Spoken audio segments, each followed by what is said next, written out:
So I've been down here for a few minutes now. Just found this little clearing, so...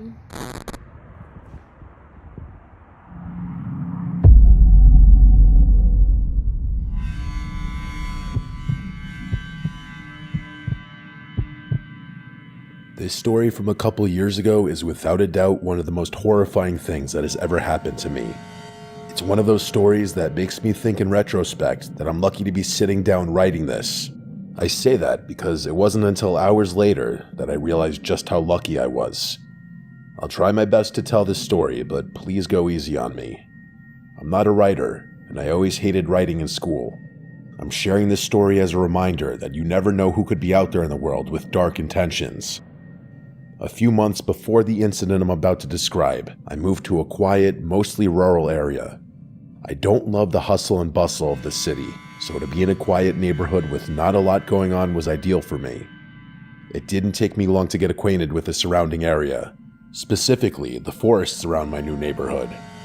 The area I lived was heavily wooded. There were forests and paths everywhere to hike. Practically right outside my door was a path that led deep into the woods. I spent weeks exploring the forest and finding new paths. One day when I was hiking, I found a little path that ended up leading to a legitimate path from a local park near my house. It's not a state park or anything like that, just some kind of local nature reserve where you can park and hike. I thought it was cool that I had my own little private path leading to this park. So every Saturday, I would wake up early and hike in the woods around my house. I would try to find new areas of the woods I hadn't been to. At some point during the day, I would make my way to the public park trails, head to the public restroom there, rest on the benches if I needed a break, and then head back through the woods to get back to my house. Whenever I would find a cool, new area in the woods, I would record a little video. Nothing crazy, almost just like a little video diary to talk about where I was and just how I was feeling. These videos were just for me. I didn't post them online. It wasn't about views or anything like that. I just wanted to document my travels and one day put them all together in a video for myself. I'd found some truly amazing places on some of my travels. One time I found this little waterfall, and the waterfall fell into this creek. The water in the creek continued to flow down this hill. It felt almost dreamlike the way it looked, and this creek was just hidden in the middle of the woods. It felt like it was my little secret. The place I found on the day of this story was nothing special. I'd been hiking for a while, and I found this clearing in the woods.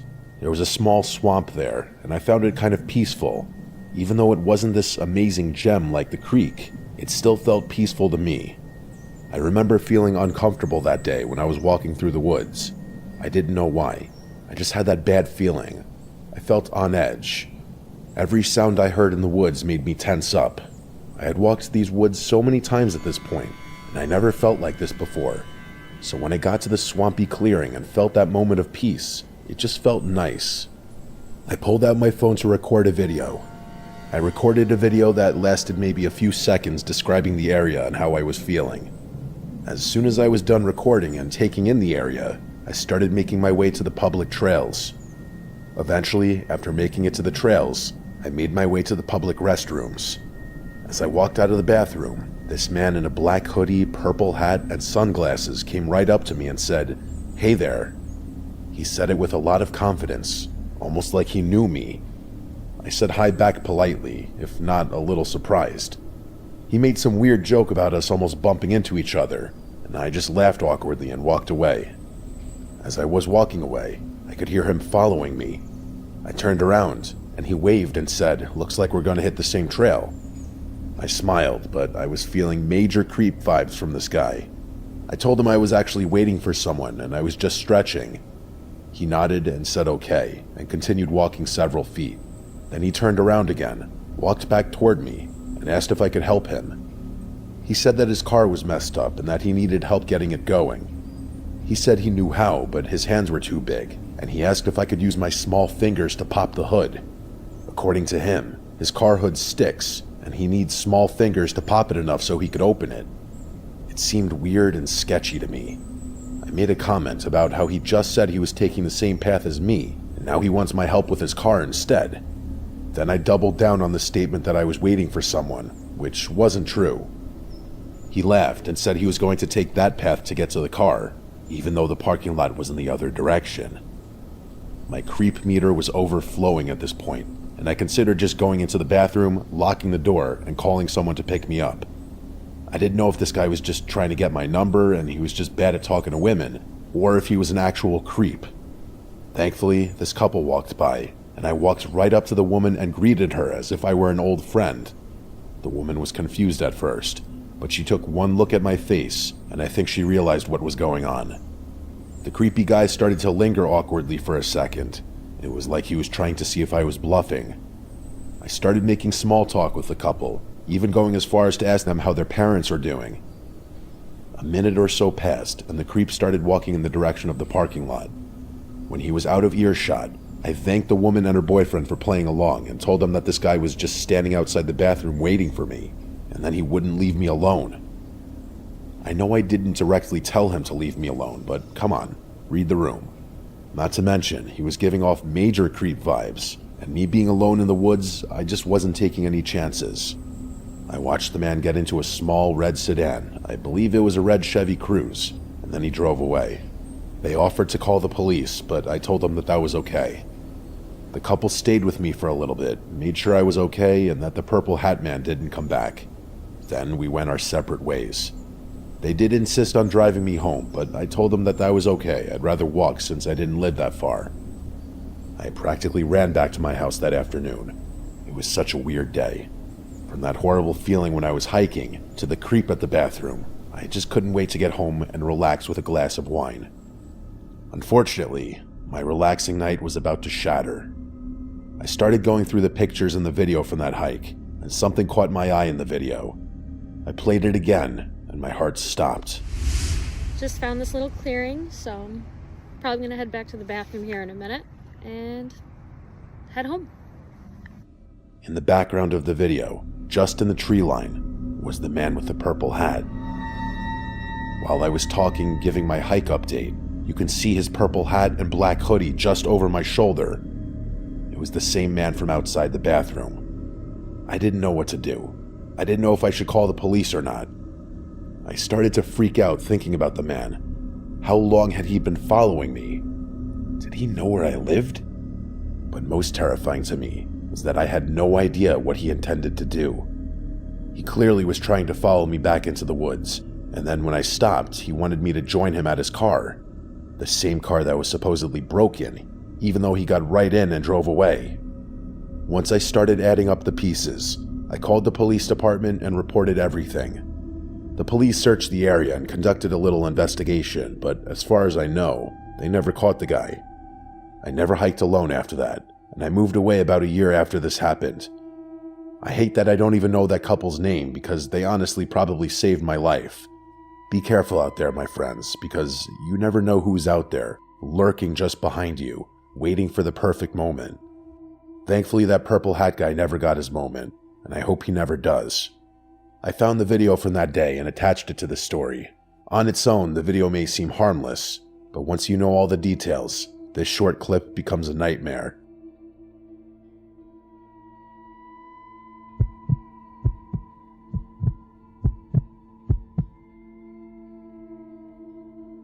So this is probably the wildest thing that's ever happened to me.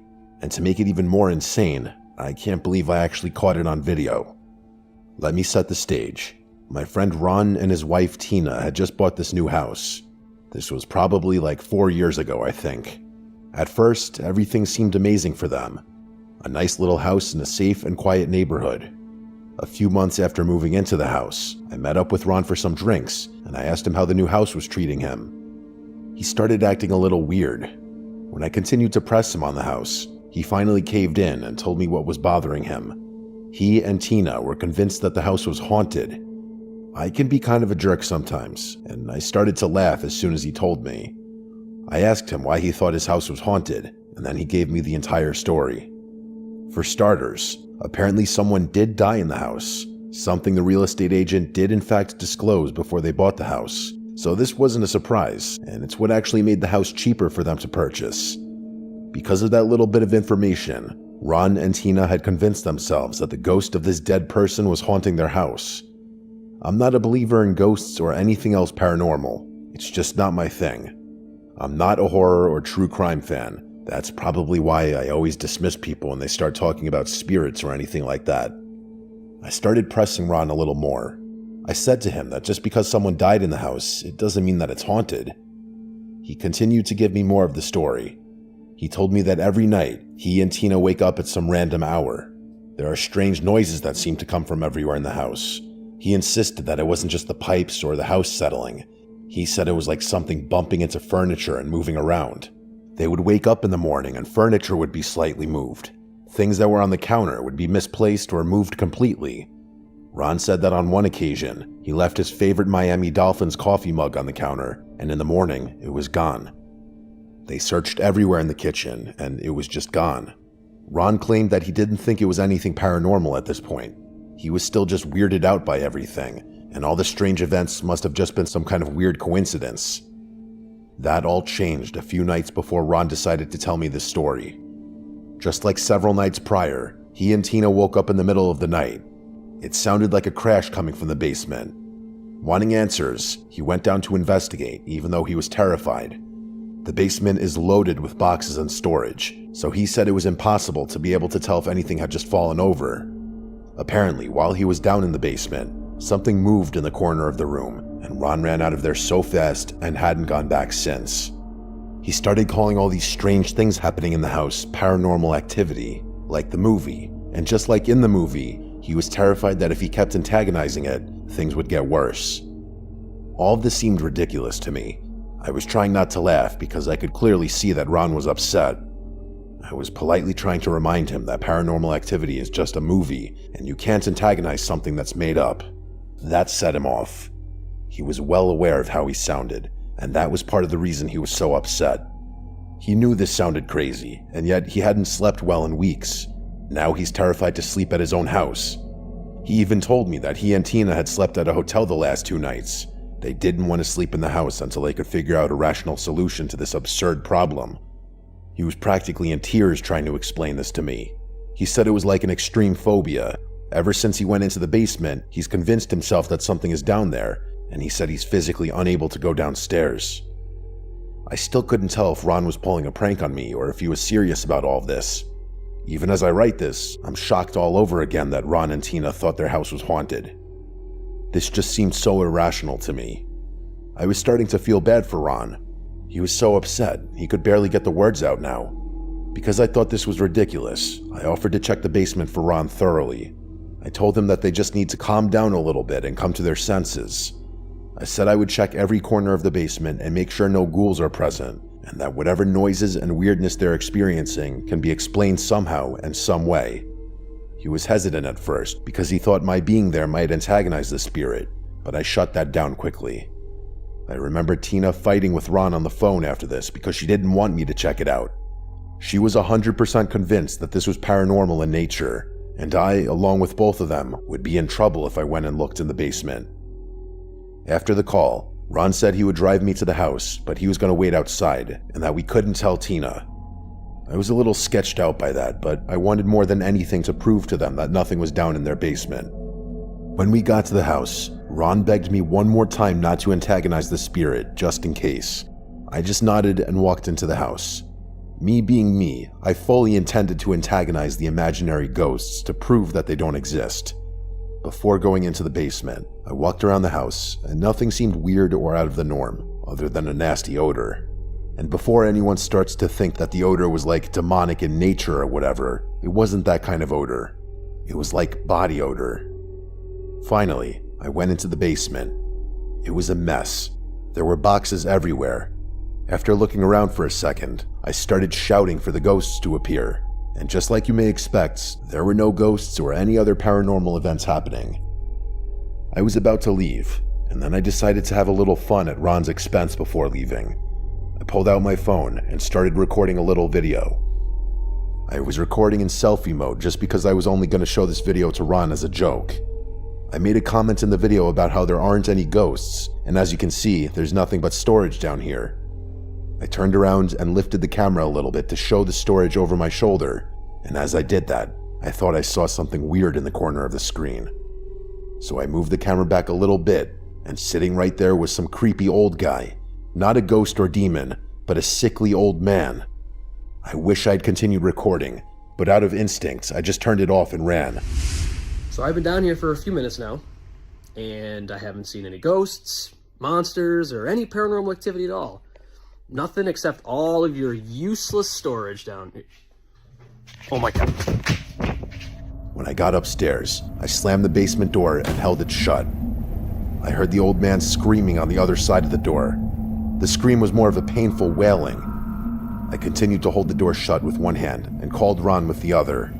When he answered, I blurted out that he needed to call the police because there was a man in his house. Not a monster or a ghost, a man. While this was happening, the man made his way to the basement door and tried opening it as I was holding it shut. I started yelling at him, and he just kept screaming. Then the screaming turned to him repeatedly saying no, no, no, over and over again. It probably took like 10 minutes for the police to show up, and I tried to hold the door for the entire wait. And I kid you not, this guy tried opening the door the entire time.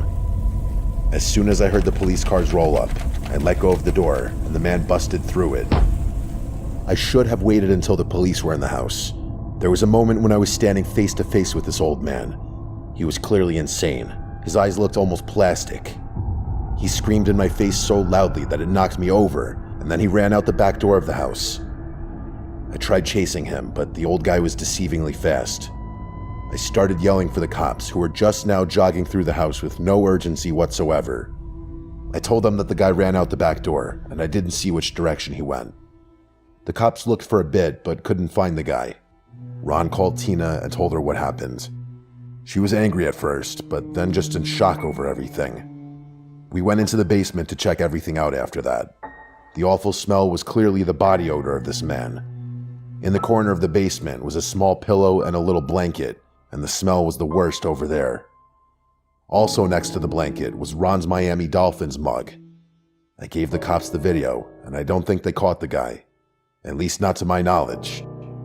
After all this, Ron told me that before this happened, Tina never locked the doors. She grew up in a nice neighborhood, and since this was also a nice neighborhood, she didn't think anything horrible could happen. Either one day while they were at work, or in the middle of the night when they were sleeping, this man just walked into their home. Now she checks the locks about 5 times before going to bed. It just goes to show you that no matter how nice an area you live in, if you leave the door unlocked, you'll always be inviting unwanted strangers into your house.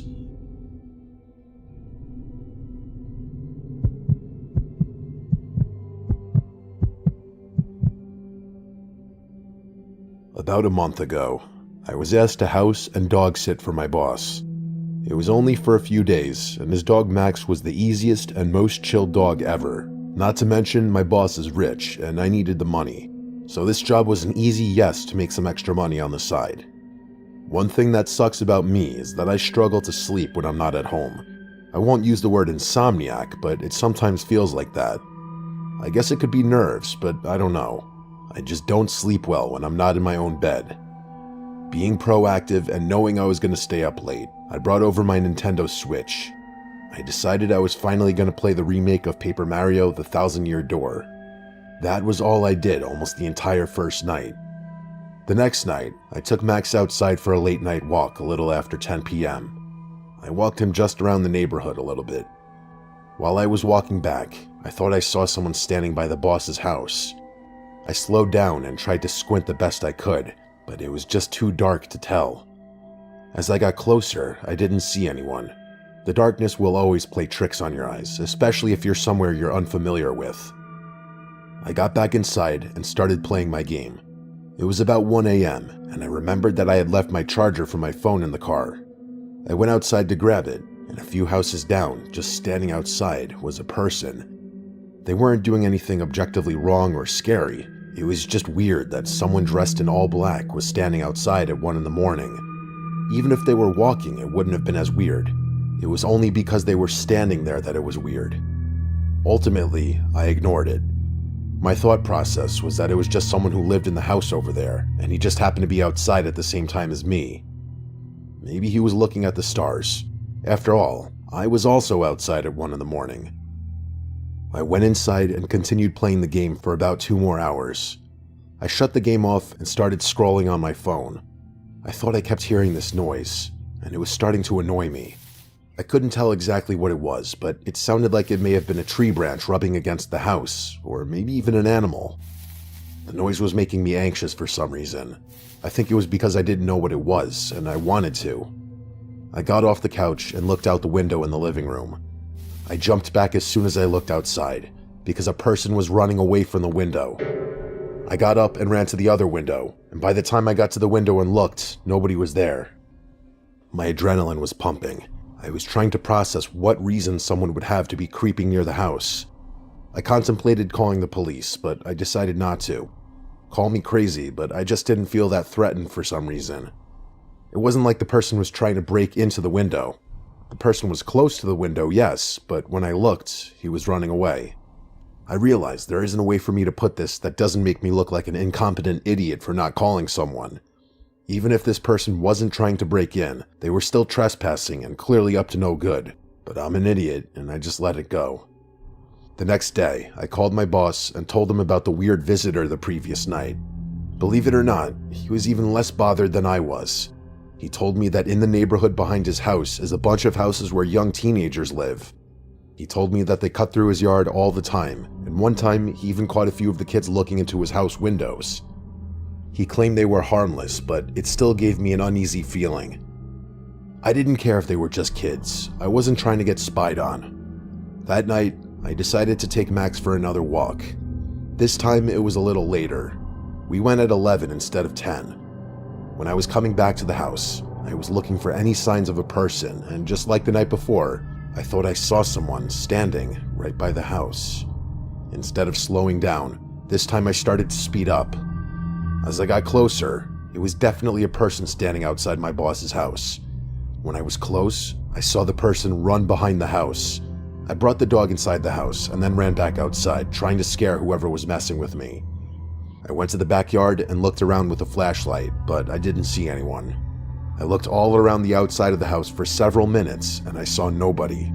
This started to feel a lot like teenagers trying to mess with me. Like this was totally something I could see teenagers doing. I was thinking that my boss was right. I went back inside and made sure everything was locked. I didn't think I was in danger, but I wasn't going to take any chances. A few hours later, I don't know what possessed me to do this, but I decided to look out the window in the front of the house. Sure enough, someone was standing outside.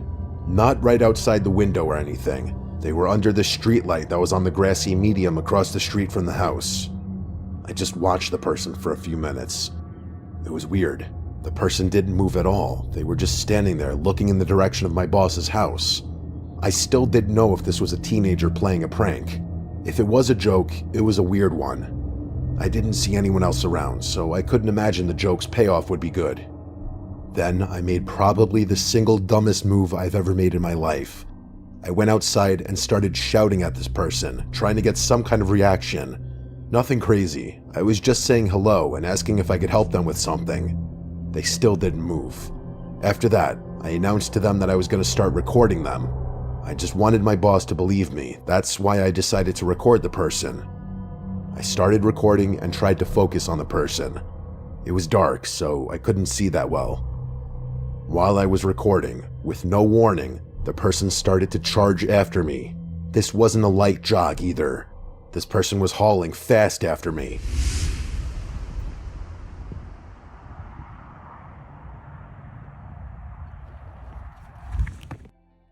I started to run away. I didn't mean to stop recording, but I did. I ran back inside and locked the door. I looked out the window and I didn't see anyone. I waited for 10 minutes and I still didn't see anything. I walked away from the door and sat in a chair in the dining room just to process what happened. I still didn't know if this was a real attack or not. While I was sitting there, the doorbell rang. I didn't move or say anything. The doorbell rang again, and I still didn't move. I heard them try to open the door once, but thankfully it was locked. After they tried to open the door, I heard a calm and rational voice say, "Have a good night." I didn't know what was happening here, and between the chase and this experience at the door, I was completely paralyzed. I didn't want to call the police, but eventually I did. Even with the video, the cop was confident that nothing could be done. The cop was a nice guy, and he promised to keep a squad car in the area for the rest of the night in case this person came back. I showed my boss the video when he came back, and he looked sick. Right away, he said that person was not one of the teenagers. He didn't know who it was or have any idea who it could be. The most likely answer is that it was just some wicked person out in the night who happened to see I was outside one night, and for whatever reason, this person just decided that they were going to terrorize me. So far, as of me writing this, my boss told me that he has not had anyone show up to the house and has nothing weird to report. He even bought ring cameras for the front and a motion camera for the back of his house, just in case. What bothers me the most is that I have no idea why this happened, and I never will. Why would someone just randomly target me? Some people I talk to think this was just an elaborate prank, but I don't think so. Who would risk getting arrested for a prank like this? In that few-minute window of being chased and having him come on the front doorstep, I felt like my life was in real danger. Prank or not, this is something I'll never forget.